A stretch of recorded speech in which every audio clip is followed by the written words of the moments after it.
हैं सैयदना गौसे पाक रज़ी अल्लाह तआला अन्हु की हयात तैयबा का एक वाकया मैं आपके सामने पेश करूं ताकि आप उनकी अजमतों को अपने सीने में बिठाएं। आज हम लोग हैं, जब हमें कोई बुलाता है तो हम पहले सोचते हैं कहाँ बिठाएंगे, कैसा इंतजाम होगा, कैसा घर होगा, क्या खिलाया जाएगा, क्या पिलाया जाएगा, कैसा रखा जाएगा। अगर थोड़ी सी भी हमारी खातिर तवाज़ो के अंदर 19-20 वाला मामला हो जाए तो हम कह देते हैं भैया आइंदा हमें दावत न देना, तुम्हारे घर में एयर कंडीशन नहीं, तुम्हारे घर के अंदर अच्छा बेड नहीं है, तुमने अच्छा खाना नहीं खिलाया। ये हमारी सोच है। लेकिन जब गौसुस सकलैन की जिंदगी देखता हूँ तो मेरी अक्ल दंग रह जाती है। अल्लाह अकबर। सैयदना गौसे पाक रज़ी अल्लाह तआला अन्हु एक इलाके के लिए तशरीफ ले गए, दौरे पर गए आप, और जाने के बाद आपने अपने साथियों से फरमाया जो इस गांव के अंदर सबसे गरीब इंसान हो उस घर के अंदर मैं अपना कयाम करूंगा। अल्लाह अकबर। गरीब के घर गौसे पाक कयाम करने वाले हैं। अल्लाह अल्लाह। एक गरीब का घर नजर आया, उस गरीब को जाकर के कहा गया कि भाई गौसे पाक रज़ी अल्लाह तआला अन्हु तुम्हारे घर कयाम करना चाहते हैं। वो कहने लगा अल्लाह अकबर, सुल्तानुल औलिया और मेरे घर, अल्लाह अल्लाह, ये मेरी किस्मत की मेराज होगी अगर वो मेरे यहाँ रुके, लेकिन इतनी अजीम जात की खातिर तवाज़ु मैं कैसे कर सकूंगा। तो उन्होंने जवाब दिया कि तुम्हें खातिर तवाज़ु की फिक्र नहीं करनी, गौसे पाक रज़ी अल्लाह तआला अन्हु ने तुम्हारे घर को पसंद कर लिया है, वो आएंगे और तुम्हें कोई तकलीफ नहीं रहेगी और तुम्हारे यहाँ कयाम फरमाएंगे। सैयदना गौसे पाक रज़ी अल्लाह तआला अन्हु उस गरीब के घर आप पहुंचे, उसके यहाँ आपने कयाम किया, जो कुछ बेचारे के पास मौजूद था उसने पेश किया। थोड़ी देर के बाद इलाके में पता चला कि गौसे पाक आए हुए हैं, तो उस इलाके के सरमाएदारों से लेकर, उस इलाके के मालदारों से लेकर, उस इलाके के बड़े बड़े लोग गौसे पाक रज़ी अल्लाह तआला अन्हु से मिलने के लिए आए। और जो आता गौसे पाक की खिदमत में नजर पेश करता, कोई 1000 पेश कर रहा है, कोई 5000 पेश कर रहा है, कोई 2000 पेश कर रहा है, कोई जो है सोना पेश कर रहा है, कोई चांदी पेश कर रहा है, कोई क्या पेश कर रहा है, कोई कपड़े पेश कर रहा है। अंबार लग गया तोहफों का। गौसे पाक रज़ी अल्लाह तआला अन्हु की बारगाह में एक सरमाएदार ने अर्ज किया, हुजूर इस घर में आप कयाम फरमा रहे हैं, यहाँ पर लोगों को आने में दिक्कत होती है, आपके लिए भी दिक्कत का मसला है। हजरत मेरा बड़ा घर है, आप वहाँ तशरीफ लाएं और वहीं कयाम फरमाएं तो हुजूर बहुत अच्छा होगा, सब आसानी से मिल सकेंगे। गौसे पाक ने फरमाया नहीं, मैंने इस घर का इंतखाब कर लिया है, मैं यहीं रहूंगा। अल्लाह अकबर। मेरे प्यारे आका सल्लल्लाहु तआला अलैहि वसल्लम के प्यारे दीवानों, कुछ दिनों के कयाम के बाद गौसे पाक रज़ी अल्लाह तआला अन्हु जब वहां से जाने का इरादा करते हैं, उठे तो इतनी दौलत, इतना कपड़ा, इतना सामान जमा हो चुका था। गरीब सोच में पड़ गया कि गौसे पाक के सदके में हमारे यहाँ अल्लाह अज़्ज़ व जल्ल ने गौसे पाक के कदम रख दिए, तो ये गौसे पाक का हमारे लिए बहुत बड़ा करम है, ये सब सारी चीजें गौसे पाक लेकर के जाएंगे, ये ख्याल था। लेकिन गौसे पाक रज़ी अल्लाह तआला अन्हु जब वहां से निकलने लगते हैं तो इरशाद फरमाते हैं, ये जितना भी पैसा है, ये जितना भी कपड़ा है, ये जितना भी सामान है, ए मेरे मेजबान, ये सब कुछ मेरी तरफ से मैं तुझे तोहफे में पेश कर रहा हूँ, तू इसे कबूल कर ले। आप जानते हैं एक गरीब के घर गौसे पाक 2-3 रोज कयाम करके उसको शहर का सबसे बड़ा मालदार बना दिया और उसके घर को गौसे पाक ने माला माल कर दिया। ये अल्लाह वालों की पोजीशन होती है।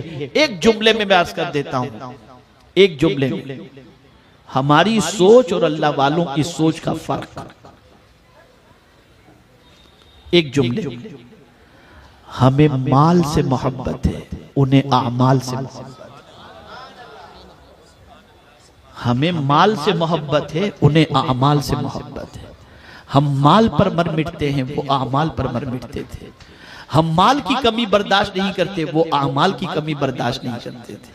उनकी जिंदगी में कोई नेकी। हमारा हाल ये कि 1 रुपये का फायदा हम नहीं छोड़ते और वो एक छोटी भी नेकी छोड़ने के लिए तैयार नहीं होते। ये फर्क है सोच की, ये फर्क है अल्लाह वालों में और हम में। यूं तो बहुत फर्क है, लेकिन सबसे बड़ा फर्क ये है कि हम माल की मोहब्बत में पिघले जा रहे हैं और वो आमाल की मोहब्बत में, इसलिए कि वो जानते हैं कि माल दुनिया में काम आएगा, आमाल आखिरत में भी काम आएंगे और दुनिया में भी काम आएंगे। ऐ रसूल गिरामी वक़ार सल्लल्लाहु तआला अलैहि वसल्लम के दीवानों, तो याद रखें अल्लाह वालों के नक्शे कदम पर चलो। गौसे पाक को परवरदिगार ने कितना ऊंचा मकाम अता फरमाया। आप क्या समझते हैं, क्या वो अगर बगदाद की सरजमीन से चाहें कि हिंदुस्तान की सरजमीन पर चीता कैंप के इलाके के अंदर ये गरीबों की बस्ती में होने वाला इज्तिमा जो मेरे नाम से मंसूब है, मैं इस इज्तिमा का मुशाहिदा करूं तो क्या गौसे पाक नहीं देख सकते? खुदा की कसम अल्लाह ने आज भी मेरे गौस की नजर में ये ताकत रखी है कि बगदाद से चाहें तो चीता कैंप के इस इज्तिमा को अपनी निगाहों से देख सकते हैं। आइए मैं आपको बता रहा हूं, अल्लाह अकबर। गौसे पाक खिताब फरमा रहे हैं, बहुत बड़े जबरदस्त अंदाज में खिताब फरमा रहे हैं। और खिताब जब फरमा रहे थे तो मजमे के अंदर होता है किसी की आंख लग जाती है। गौसे पाक जब खिताब फरमा रहे थे, एक बंदा जो मजमे के अंदर मौजूद था उसकी आंख लग गई। अल्लाह अल्लाह। अब गौसे पाक का जलाल भी तो मशहूर है, गौसे पाक का जमाल भी मशहूर है। अल्लाह अल्लाह। सैयदना गौसे पाक रज़ी अल्लाहु मौला तबारक व तआला अन्हु की नजर उस बंदे पर पड़ी जो महफिल के अंदर था और बयान के दौरान उसकी आंख लग गई, वो सो गया था। अल्लाह अल्लाह। गौसे पाक ने अपना बयान रोका और बयान रोक कर सैयदना गौसे पाक रज़ी अल्लाहु तआला अन्हु नीचे उतरते हैं और नीचे उतर कर उस बंदे के पास जाते हैं जिसकी आंख लगी थी और उस सोने वाले बंदे के सामने हाथ बांधकर गौसे पाक खड़े हो जाते हैं। जब उतर रहे थे उस बंदे की तरफ बढ़ रहे थे तो लोग ये सोच रहे थे कि इस सोने वाले की अब खैर नहीं है, अब गौसे पाक इसे नहीं छोड़ेंगे और जलाले गौस का ये शिकार हो जाएगा। लेकिन जब गौसे पाक को उसके सामने हाथ बांधे खड़ा देखा तो लोग हैरत में पड़ गए, अल्लाह अल्लाह माजरा क्या है। तो आप जानते हैं कुछ देर के बाद उसकी आंख खुली और उसने जैसे ही देखा कि गौसे पाक सामने खड़े हैं, घबरा गया। गौसे पाक रज़ी अल्लाह तआला अन्हु मुस्कुराए और मुस्कुराते हुए इरशाद फरमाते हैं, बंदे जरा बता आंख बंद करके क्या देख रहा था? उसने कहा हुजूर को देख रहा था। गौसे पाक ने फरमाया तू आंख बंद करके हुजूर को देख रहा था, मैं आंख खुली रखकर मुस्तफा के जलवे को देख रहा था। आप अंदाजा लगाएं जिनकी निगाहों को अल्लाह ने इतनी ताकत अता की हो कि गौसे पाक रज़ी अल्लाह तआला अन्हु एक बंदा ख्वाब में हुजूर के दीदार से मुशर्रफ हो रहा है और जिन आंखों से वो हुजूर को देख रहा है, गौसे पाक अपने माथे की आंखों से बेदारी में अपने आका सल्लल्लाहु अलैहि वसल्लम के रुखे ज़ैबा की ज़ियारत कर रहे हैं। आज की माएं अपने बच्चों को क्या बनाना चाहती हैं? क्या वजह है कि बच्चे डांसर पैदा हो रहे हैं?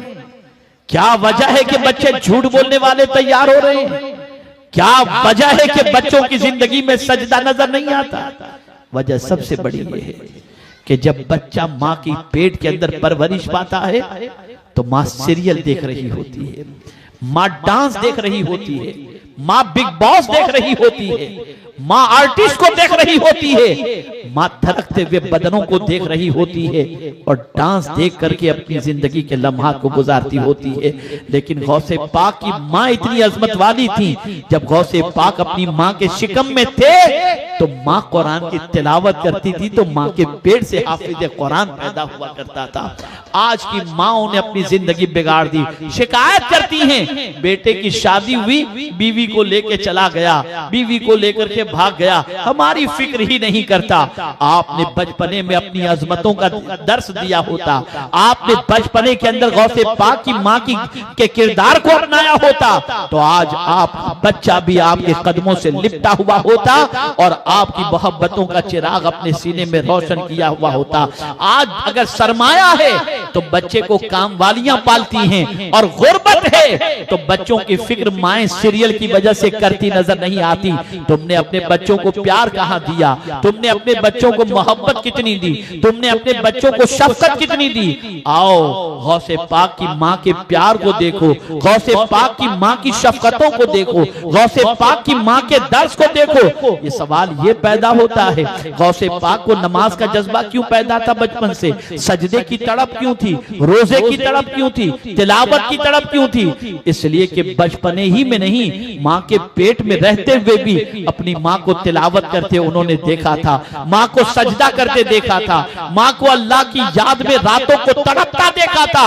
आज कोई मुसलमान का घर शायद ऐसा हो जहां कोई बच्चा रात की तारीकी में बच्चे की आंख खुले तो अपनी माँ को मुसल्ले पे रोता हुआ देखे। आज ऐसी माएं मिल नहीं सकती, लेकिन गौसे पाक की माँ ऐसी थी कि रात की तारीकी में बेटे की आंख खुलती तो बेटा अपनी माँ को सजदे में अल्लाह की बारगाह में रोता और बिलखता देखता, तब बेटे के दिल में ये जज्बा पैदा होता, ऐ माओ और ऐ औरतों, अपने आप को संवार लो, अपनी जिंदगी को बदल दो, अपने किरदार को अपना अच्छा बना लो, ताकि तुम्हारी औलाद तुम्हारे बुढ़ापे का सहारा भी बने और तुम्हारी नजात का सामान भी बने।